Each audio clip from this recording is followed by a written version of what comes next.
Welcome to another edition of the Awakening Women podcast. I'm your host, Leanne Oaten. And in this episode, we're talking about 4 things that put you back in the driver's seat of your life. I'm all about putting it back on you and you doing the work to change who you are being. And if that feels confronting, if that feels as though I'm putting the work on you when it should be his work because it's his fault, or you feel like I am victim blaming you, you're probably not in the right place. Or maybe it's triggering you because that's the truth and it's bothering, it's hitting on something that you don't want to take full responsibility for your own life. And again, this may not be for you then. I realize I'm not for everybody, and this can be confronting and it can be triggering what I'm about to share with you. But if you're cool with that and you want to have your blind spots pointed out to you and you don't have an issue with being triggered because you know that that's an opportunity for you to learn more about yourself, to say, why is that triggering me? Why is that bothering me? It's usually shining a light on something within you that you have not integrated yet. So you're seeing or feeling something in what I'm saying or someone else is saying that you have not fully owned within yourself, or it's something within yourself you don't want to accept, or you are not ready maybe to do the things that you would have to do to become that person, or you're not willing to do your own inner work. There's lots of different things that go on when we keep perpetuating the same patterns over and over again. So the first one is, it's not him, it's you. And this is not to absolve your partner for his own side of the street, for his own behavior, for whatever it may be. That's on him. So you can, and what I've always said with women I've been working with, and they love the visual, is you shrink them down, you put them on a shelf. It's kind of like, I'm not making you this big thing in my life anymore, and the reasons why I can and cannot do certain things, like leave and find freedom and live a happy, peaceful life without these dynamics, right? So if you shrink them down, you put them on a shelf as a visual. And some women would get like a Lego man or something and put it up on a shelf as a visual. And this has been very powerful for them. And I believe I even bring this up in my End the Cycle program. I hope I do. I can't remember. It was a long time ago I recorded that program. But it's not him, it's you. So you shrink him down and stop making him the almighty powerful force that gets to dictate you. Okay? And it's realizing now, okay, so if I'm putting him on the shelf and I'm not making anything I do or don't do about him, what does that leave? What does that feel like? What kind of discomfort does that leave? And then do I even know what it is that I want when I remove myself from the drama and the scarcity and the fear and the chaos? And I just stop for a while and I'm not in all the doing and the rushing here and there and immersing myself in work or business and focusing in on the kids without actually getting in touch with what it is that I want. So that's the first one. It's not him, it's you. It's your opportunity to make this about you and focus on yourself. Number 2 is be more selfish. This is a tough one for women that are in the codependent spectrum, and they tend to make we tend to be more about the group, thinking about others, thinking about how others might feel, thinking about why others might do what they do or why they don't do what they don't do, overanalyzing, thinking about the other person's trauma and what might lead them to act the way that they do. But instead, you start focusing in on, well, what's my stuff? What's my pain? What do I need to move through? What's my bullshit that I need to move through that I'm completely so stuck in I don't even see it, and you just busy yourself to not go there. So being more selfish is about, what do I need? What do I want? What can I do to bring myself back more into the equation of my life and stop making my life all about everyone else? And this is not about neglecting your responsibilities. We all have the same 24 hours in a day, right? You can do a lot of things differently to free up time and energy. It's not about doing more. It's about doing less of the things that are draining, that are not working, that are just busy work, that aren't actually doing anything to shift your reality. Number 3 is stop allowing him to dictate. This is common with women, is that they will allow bullying and they will allow their partner to dictate what they can and cannot do.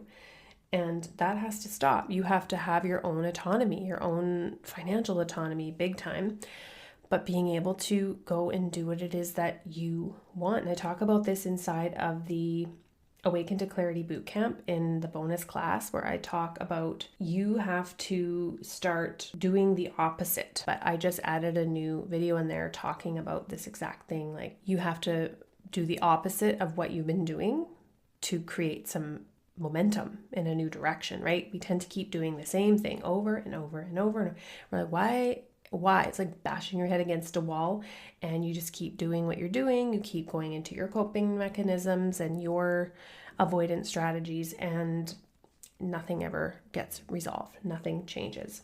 So stop allowing him to dictate you, and you start dictating your own life in every area. And then the last, and this might be one of the most triggering, and I really believe this, I believe this in all areas, not just intimate relationships, but that people that come into our lives and maybe they trigger us, maybe they come in for a reason or a season, but they are the messenger pointing you toward the work that you need to do. Because right now you are in this situation, in this relationship, because it is actually on your level energetically, emotionally, and psychologically. And that might be also confronting, where you're like, what do you mean? I'm not like him at all. That's not what I mean. But on some level, unconsciously, subconsciously, it is a match, or it would not be. And so this is why in my program and the cycle, it's all about raising yourself up, raising the bar for you, for yourself, changing your part in the dance to change the energy. And then you start to, and this isn't about anything to do with like, oh, you become superior or anything like that. This is all about energy in your state, and how when you start to change and you start doing the opposite and you're glowing up and you start changing who you're being, you are no longer in alignment with that. And so a lot of things start to shift from that place, because you are not being who you have been being in this relationship for however long you've been in it. You are changing it. And many women will tell me that when they're in the program, their spouses start to see the changes, and they respond in many different ways. But one that I have heard over and over again is, wow, you've changed. Like, you're cold, or you're a bit, because they are finally putting the energy where it belongs, on themselves. And they don't like it because it's not being put where they want, which is on them. And so this is why this work is so powerful, and it's not like anything you have ever seen before.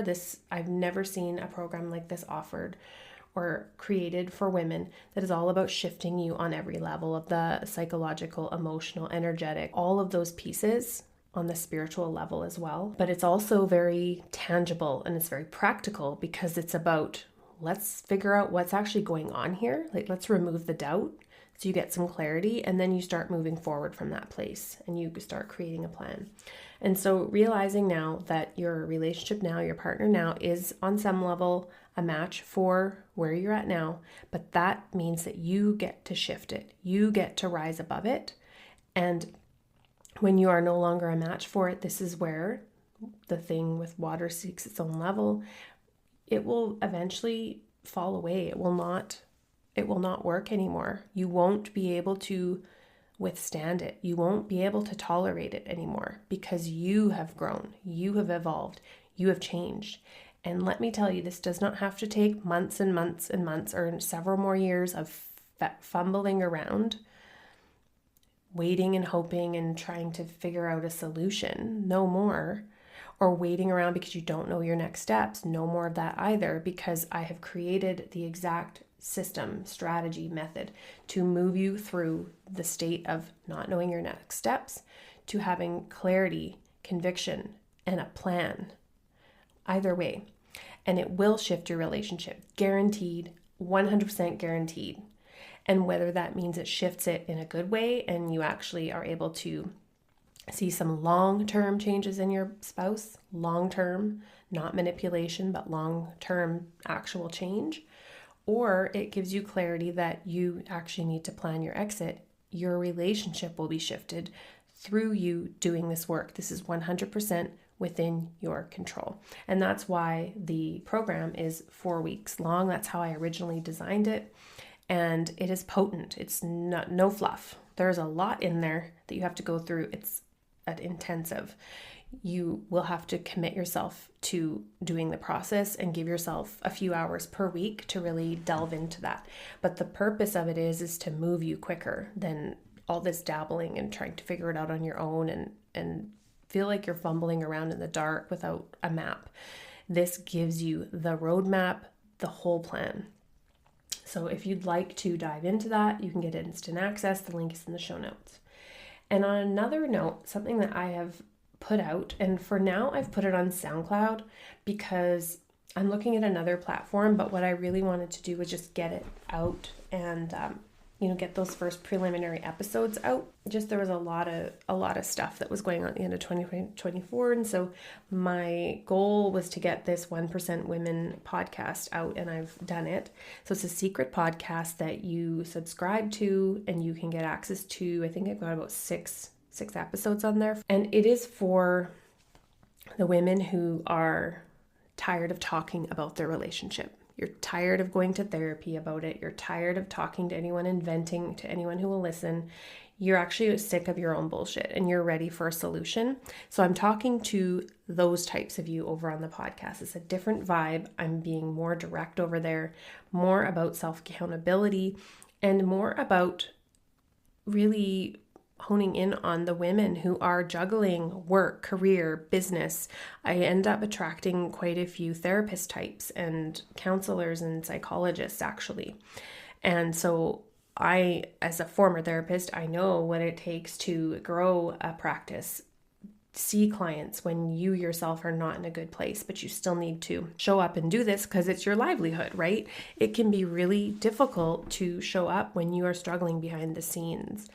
And so you're doing this while you're then going home to a bad relationship when maybe you just finished consulting with a client who's in one as well. It can be very, you're kind of living in two different worlds. And I've worked with doctors, physicians of different types, and they feel that they are living two different lives. They have to be one way in their career, in their work, in their vocation, in their profession, in their business, and then they have to turn that off and then deal with what's going on in their home life. And this is very stressful for us women.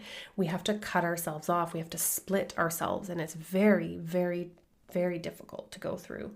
And so that's who I'm really speaking to over on this new secret podcast. So if that appeals to you, that fits where you're at, and you want some episodes around just speaking to those women like yourself who are in career, vocation, run a business, you have a family, you have children, and you're dealing with a very difficult relationship on top of it. It's a different caliber of women that I'm speaking to, in the sense that you don't mind being triggered. You're ready to look at your own stuff. You're at that level. Some may not be, and that's okay. It's fine, right?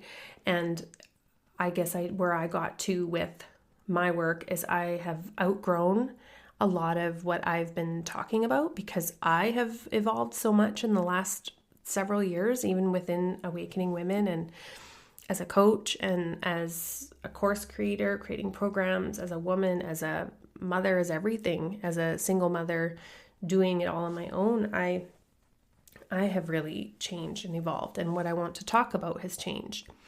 And so if this resonates with you, then come on over to the 1% Women Secret Podcast. The link will be in the show notes of this episode.